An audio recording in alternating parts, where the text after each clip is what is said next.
start momentarily. It's 7:03 right now. Welcome everybody. We got Grand Lodge of Minnesota webinar series. So first thing to note, this is not a tiled meeting. Please govern yourselves accordingly. These sessions are being recorded. Please keep yourself on mute during the presentation. Use the chat feature to send questions to the host. We will cover them at the end. So if you have any questions, we'll make sure we read them off at the end. There will be a poll at the end, so please stick around until you finish that poll. It's a survey.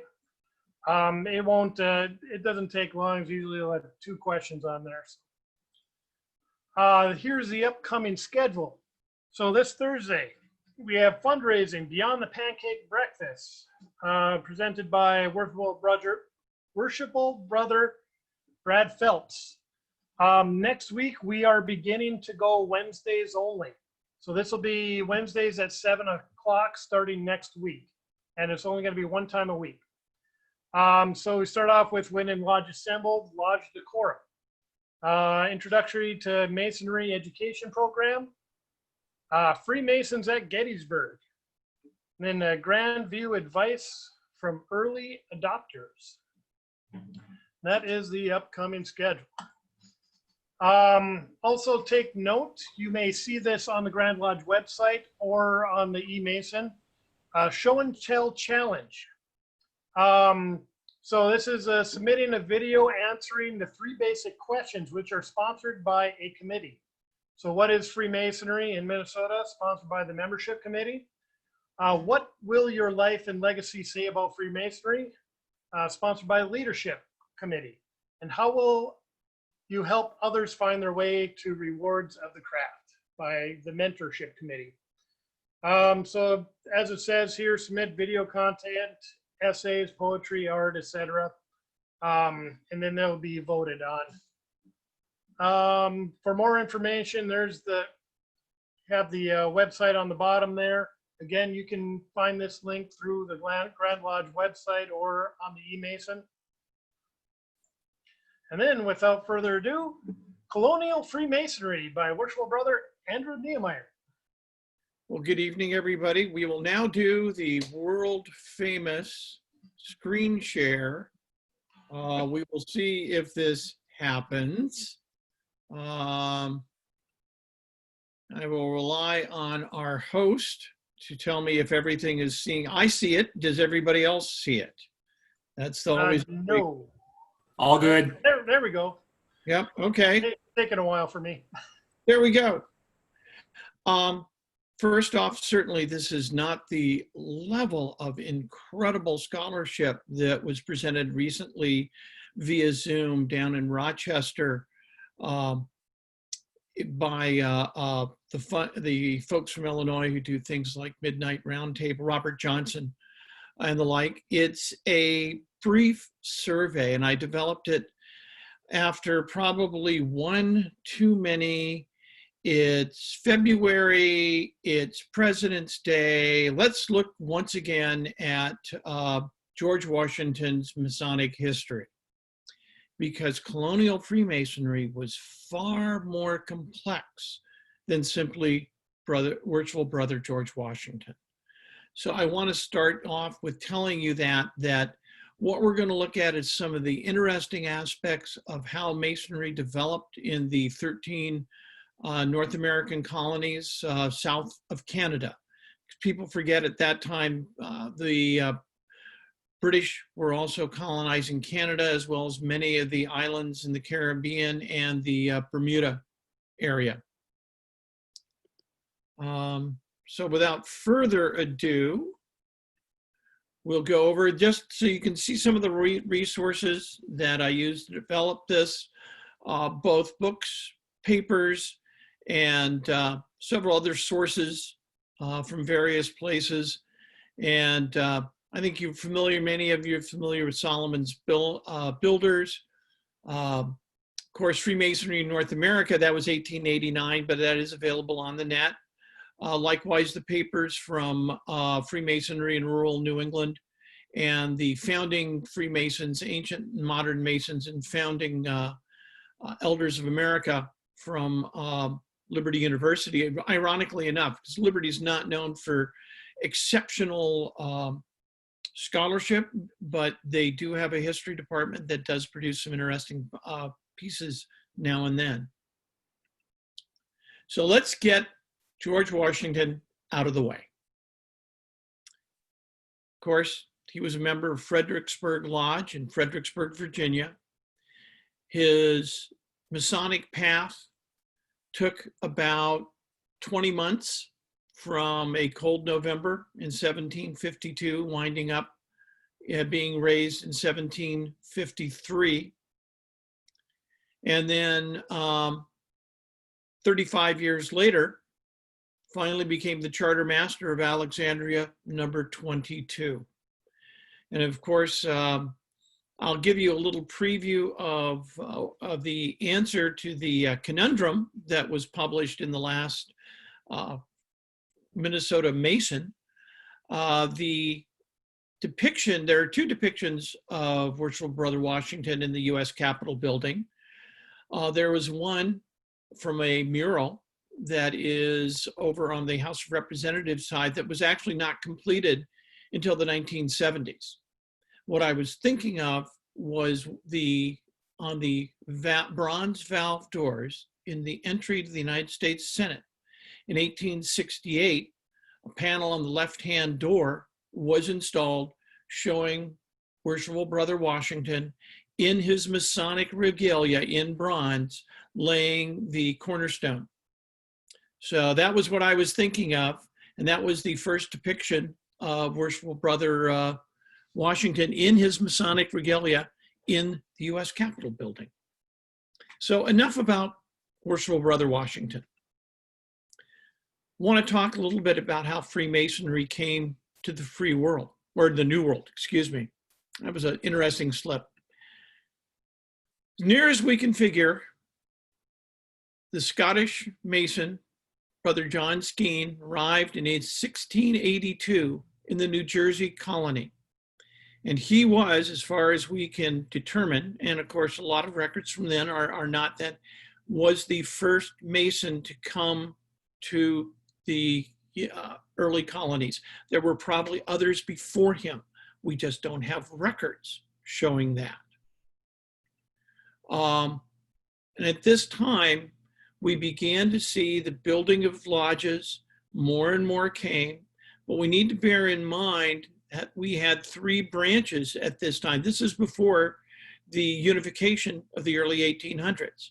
So we had the Grand Lodge of England, the so-called moderns, the Grand Lodge of Ireland, and we had the Grand Lodge of France in Scotland, which can get into some interesting semantics and questions about who was what when, but essentially it was French Rite.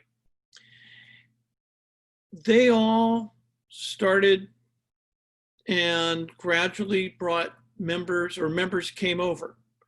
And of course, as I think many are aware of, the differences between the moderns and the ancients were practices, attitudes, nobilities versus trades. The ancients, who of course came after the moderns, which I always thought was an interesting twist, tended more towards the tradesmen, the original trades guilds and such. And that split between ancient and modern lodges continued in the colonies as well. In the early 1700s, remarkably, when you think about it, less than 13 years after the formation of the United Grand Lodge of England, we began to see lodges popping up and down the East Coast, up and down the colonies. Now, a lot of them started themselves as lodges and even declared grand lodges.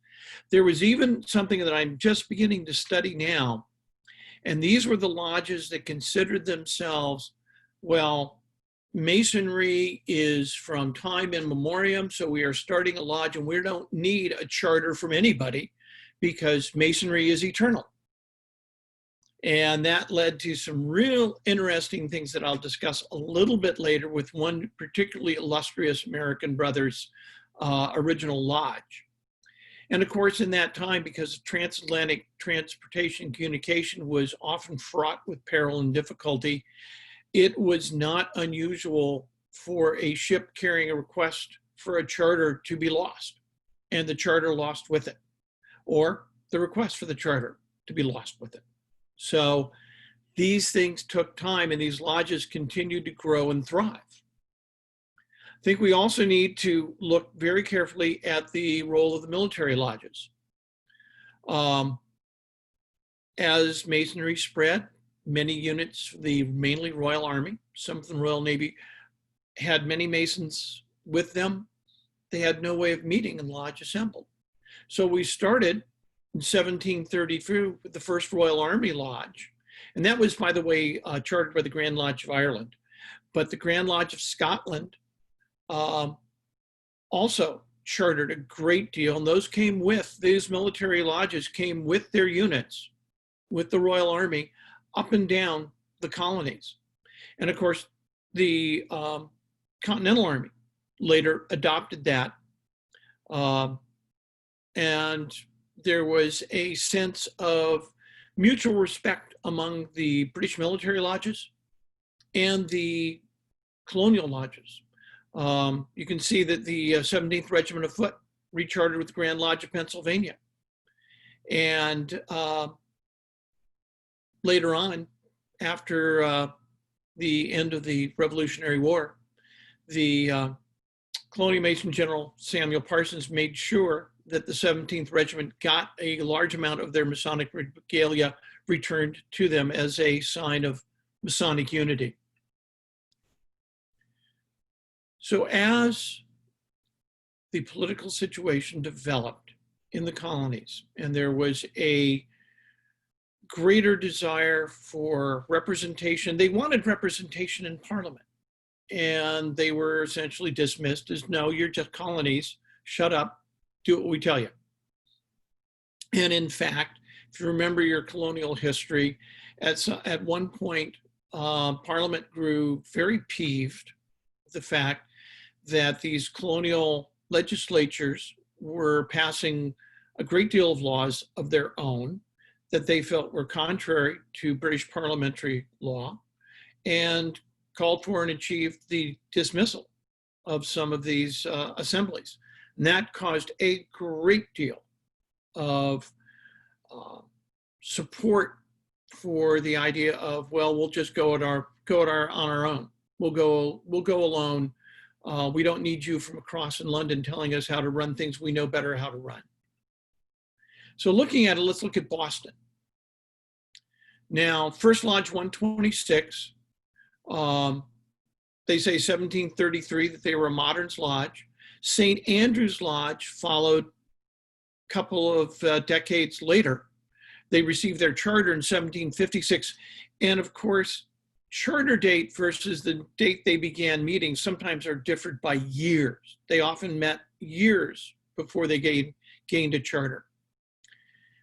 In Boston at that time, the lodges chartered by the Grand Lodge of England tended to be men of wealth, men of position, men of power. The Scottish lodges tended to be tradesmen, people engaged in various active commerce and the like. You can see St. Andrew's Lodge had a few fairly well-known names to them. And the funny thing is you see a split there also resembling society. Current scholarship, and this is subject to change, of course, says about a third of the colonists supported independence. About a third said, no, we need to stay as part of Great Britain. We need to press our need to have a voice in Parliament. And a third just wanted to be left alone. Just let us go about our daily work, leave us alone, don't involve us in this. And you saw a similar split in Boston. In Boston, First Lodge, the Grand Lodge England, they all supported staying with the crown. Not all, but the majority did, and the majorities in the Scottish lodges tended to call for independence. And yet, lodge records still exist in the rolls. Many people crossed and stayed and had concurrent memberships in both Scottish lodges and English lodges. So they would meet in lodge assemble and discuss and talk about these political concepts and the like.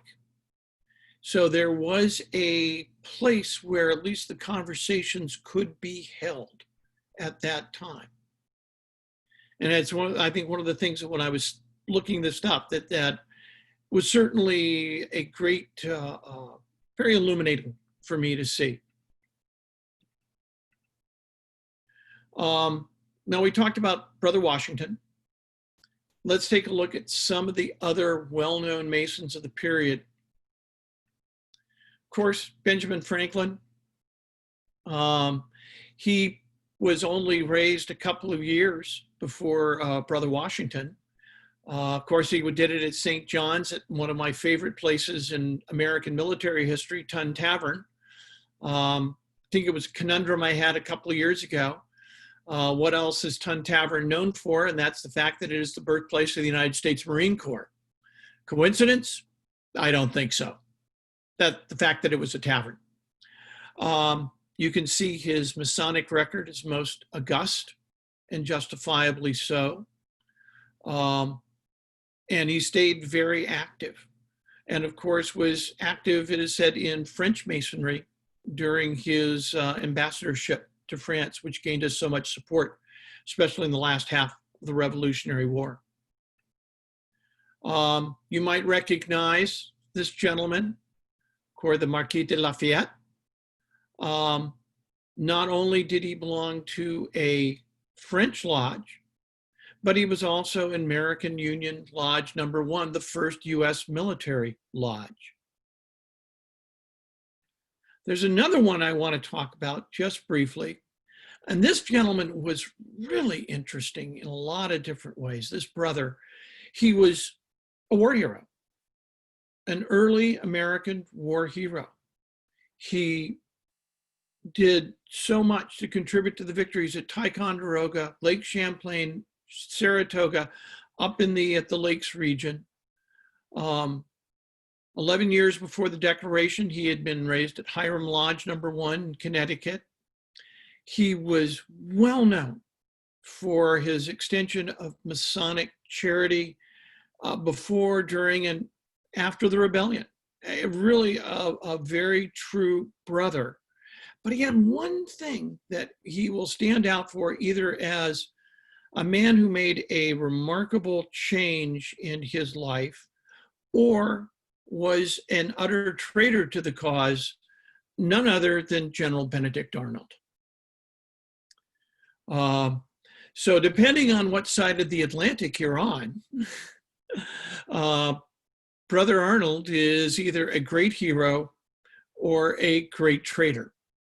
And he continued in English lodges, by the way, after he went to Great Britain after he had his falling out.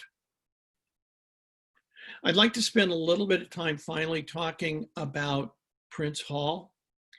And I've just recently come across some scholarship relating to his Masonic history that I'm going to talk to the people at the Prince Hall Grand Lodge here in Minnesota to try and get some more materials on. And I'll discuss that in just a little bit. But I think he's got a very amazing Masonic life. Of course, he was slave born, which under the interpretation then current in the Grand Lodge of England meant he was not freeborn and therefore constitutionally unable to be made a Mason in an English lodge. But if you remember earlier, I mentioned the military lodges were frequently chartered by the Grand Lodge of Ireland. And that's where he was raised in March of 1775. And through dispensation, that's how he came to form African Lodge number 31. Yet, despite that, he supported the revolution. He fought. He was a victor for the Continental Army. And the Grand Lodge of Massachusetts, he was first encouraged to apply there and seek their charter.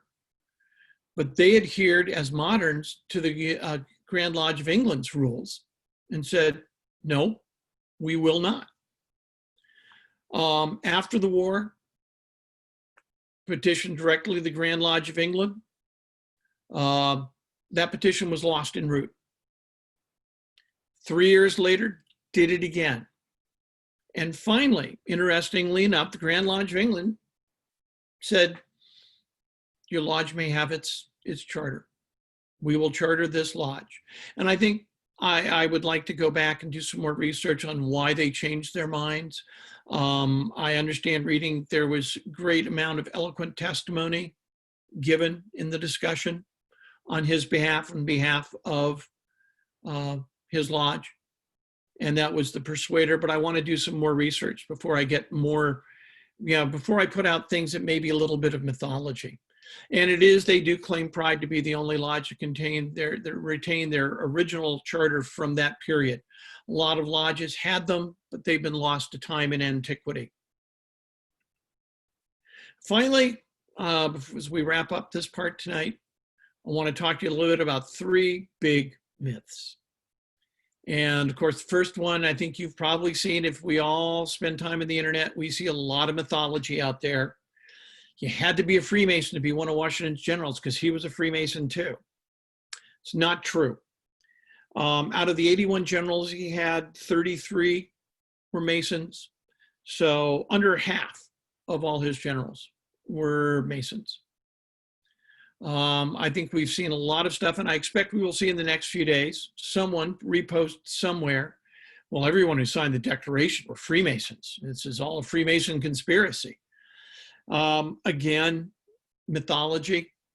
Only 9 out of the 56 signatories of the Declaration were Masons. A higher number of those who signed the Constitution were. I don't have that number handy.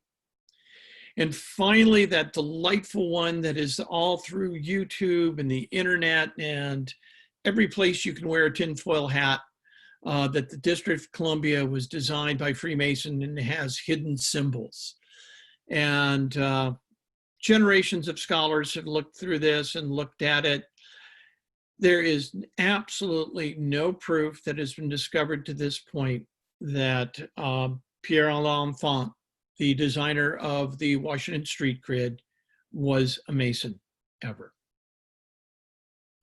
So with that, just gives you a little bit of an idea of some of the fun aspects of colonial Freemasonry and what we had. I mean, it was real interesting to see when I was researching this, discovering the time immemorial lodges and the interesting split between the ancients and the moderns that carried over to the colonies, and yet in many places, people were members of lodges chartered by all 3 of the Grand Lodges.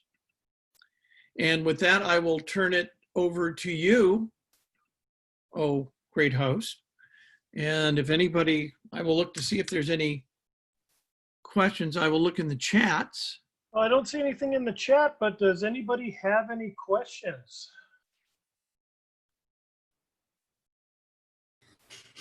At the beginning, you said that that was it the ancients or the moderns that predated? Which one was first? The moderns. It's one of those things that it took me a while to wrap my head around. That's weird. Yeah, English Freemasonry, which started its Grand Lodge in 1717, called themselves the Moderns. The Scottish Grand Lodge, which came afterwards, said, we're adhering to the better, older way of doing it. We're the ancients. Huh. That's curious. Yeah, because it's going to be Scots. Okay. That is a little bit, that does seem a little bit backwards, but. Yeah. Because that's the way it's always been for time immemorial. Right. The way we've always done it. Exactly.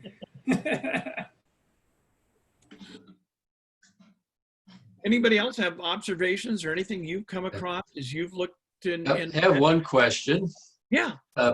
When you're taught, during the colonial times, before and shortly after the Revolutionary War, is there any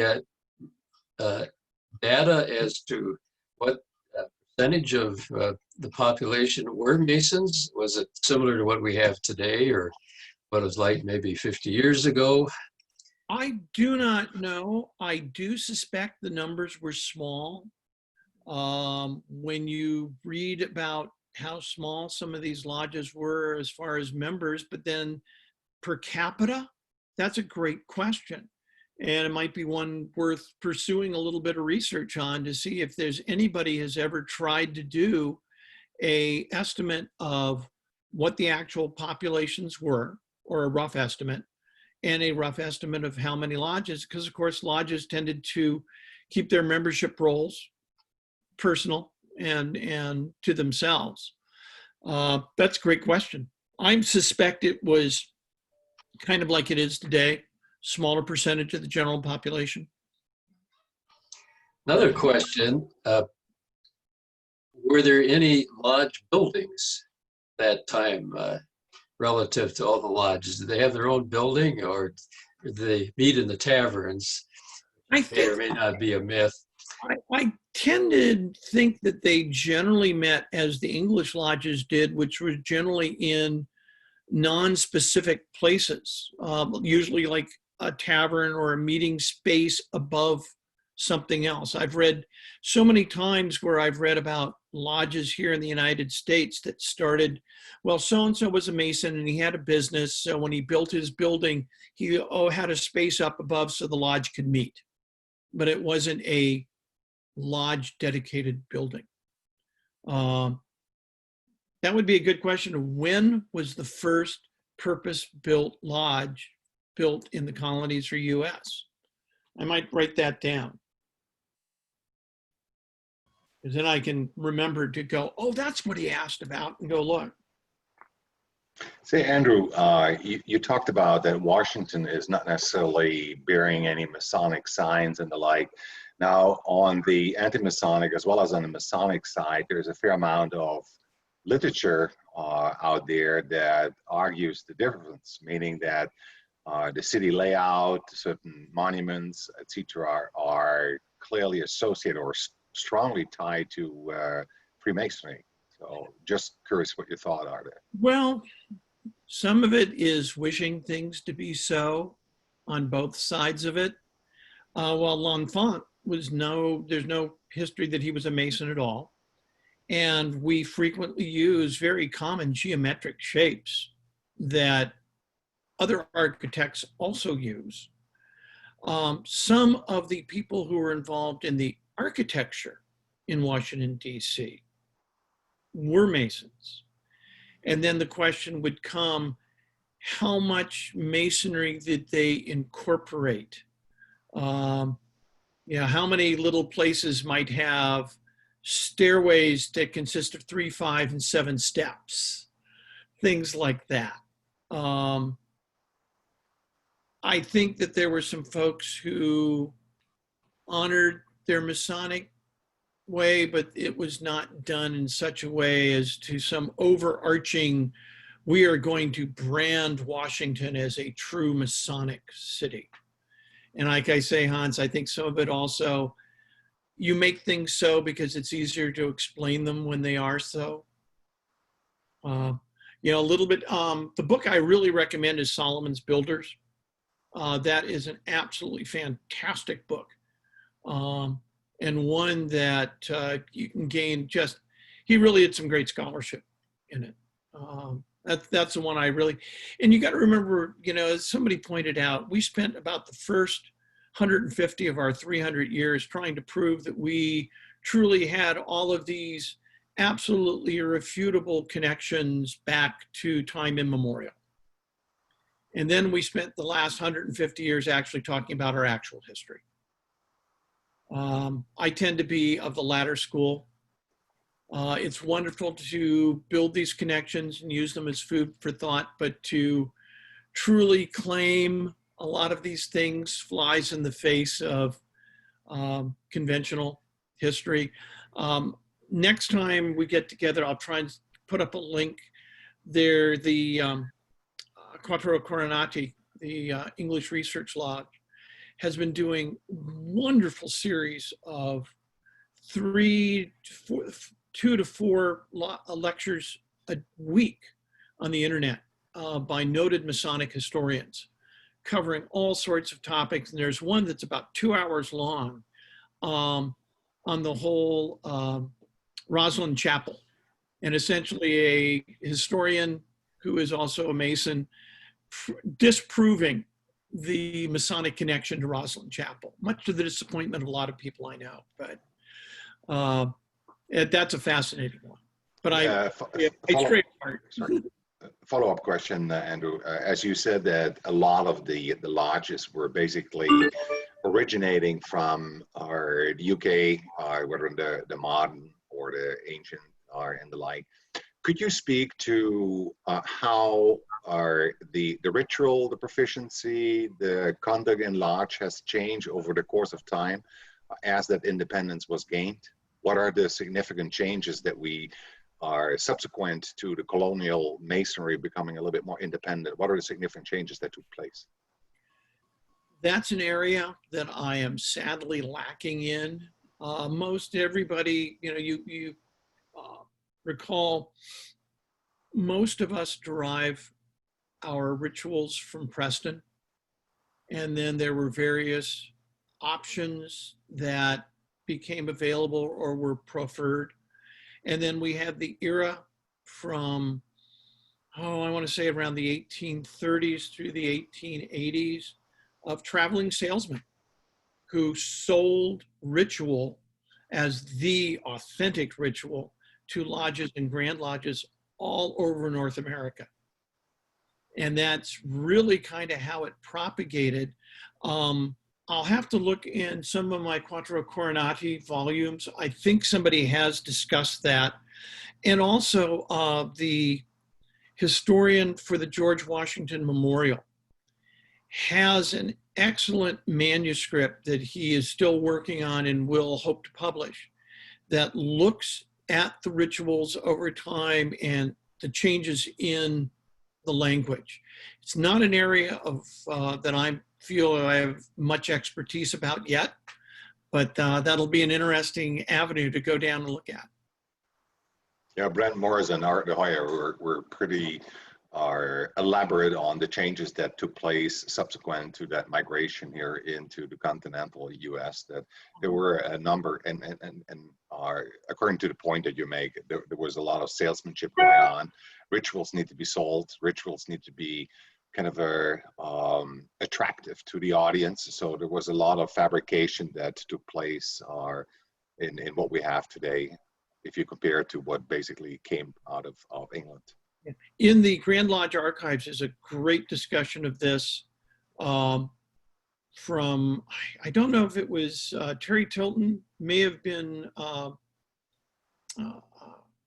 Ed who wrote on it, but one of the great ironies is that there was a former Prestonian lecturer here in Minnesota early on, and there was a move to standardize among all the lodges, and there was a big push to accept one version. And the then Grand Master pretty much said, no way, never, over my dead body will we ever adopt that. And about 4 years later, that's exactly the one he approved they adopt. So he was a fairly live dead body at that point. Andrew, if I may. Yes. Scott Turtelot Scott? From Massachusetts. And my son and I are both in the Colonial Craftsmen, which is a club here in Massachusetts, and we do colonial degrees. Fantastic. In period clothing. And my son Christopher has put his hat on now, so we do a play called On the Square, which is originally the way the degrees were done back in the 1700s. Now it's probably a half-hour play. And there are quite a few differences in ritual from the way things are being done now. But you were correct. They did meet in taverns generally. All of the materials would be brought into a hall, and then they would have set it up for the meeting with the 3 lights and the other paraphernalia. But they also always had a punch bowl too, with grog for refreshments. Christopher, do you want to say anything about this? No, I think you did a pretty good job. Yeah, they started the Colonial Craftsman here in the 70s, I think it was, and it kind of died down a little bit, and then we started it back up. Within the last probably 3 or 4 years, it was really going good. So, but then everything stopped because of COVID. Is there anything either one of you would like to, share here tonight that expands on the stuff that I've presented? I was really hoping Walter Hunt was going to be on here. Walter Hunt is the state historian for the Masons. Yeah. Oh, that would be fantastic. Yeah, I sent the email to all the Colonial Craftsmen, and I'm very disappointed in none of them. Would have been honored to hear from them. Yeah, I'm going to scold them. So at the very least, we bring you the warm fraternal greetings of Hope Lodge, St. Paul Lodge, and the Major General and Henry Knox Lodge, which is a military lodge in Boston. Wow. Well, Thank you guys for coming tonight. It's really an honor. the St. Paul Lodge we belong to was a Paul Revere Lodge. It was founded by Paul Revere. Wow. So that's their claim. Oh, and the Bunker Hill Monument, which some of you may be familiar with, Yeah. was built by Masons. Yeah. And inside there's a small monument, a memorial to the Masons. And annually on Bunker Hill Day, the local lodge goes and lays a wreath at that monument. And we were privileged to be in town, and we went with them last year. And the jewels that lodge wears were crafted by Paul Revere. So let me ask a question. Is the monument built on Bunker Hill or on Breed's Hill where they really fought it out? Now, the monument is on Bunker Hill, commemorating the battle at Breed's Hill. Yes. But thank you for your hospitality. Oh, gosh, just so honored that you guys would join us. I have a question for visiting brethren here. You mentioned you do like a play or something like that. If one of us were on the East Coast and we would like to see that, how often do you put those on? Well, we get invited by different lodges to do it. But since March, we have been able to, obviously. And I don't know when we've got one scheduled. Okay.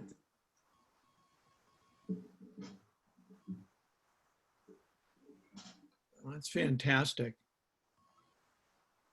That'd be something I'd certainly like to hear. And you're right, the changes accelerated once we separated and started our own Masonic structure and stuff. And, like I say, everybody does Preston, but everybody does Preston completely differently.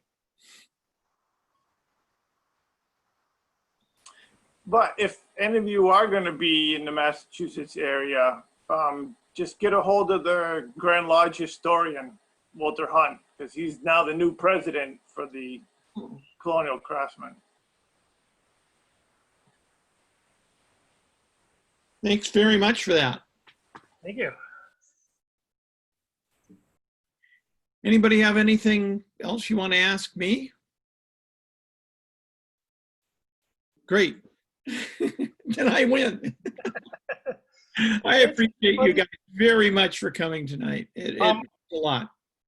I'm going to send out a poll. Please take the time to fill it out.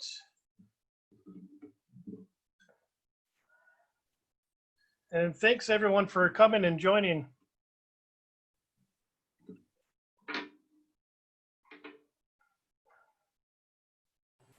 Yeah. Thank you, everybody. Yeah. Greetings from Minnesota to our Massachusetts brothers. Nice. Yeah, Yeah. that's I think a first that we've Yeah. had folks from so far come into this. Yeah.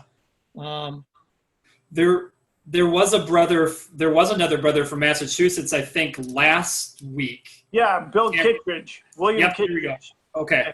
He's the one Okay. that sent us the info. And Okay. so I got it and then sent it out to the crew. But like I said, and I just put my email in the comments too. That way, if Oh, great, thanks. somebody oh. wants. Adam, are you in Massachusetts? Adam, are you in Massachusetts? Oh no, I'm in Minnesota. Sorry. Yep. Yep. Sorry about that. No, yep. Yeah.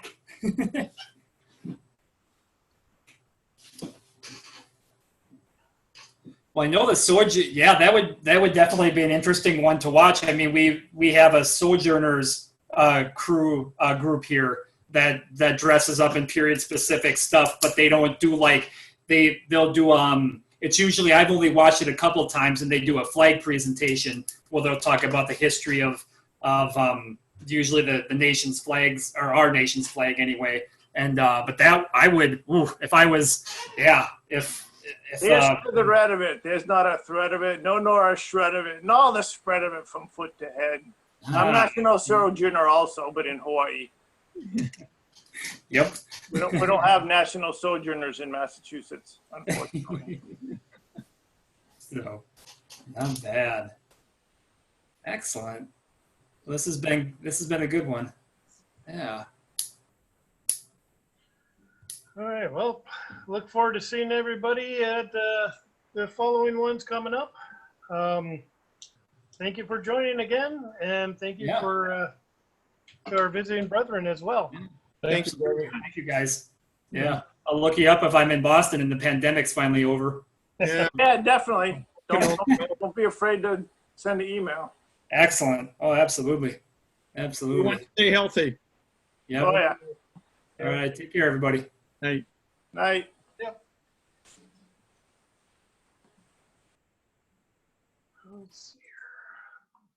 Well, thanks.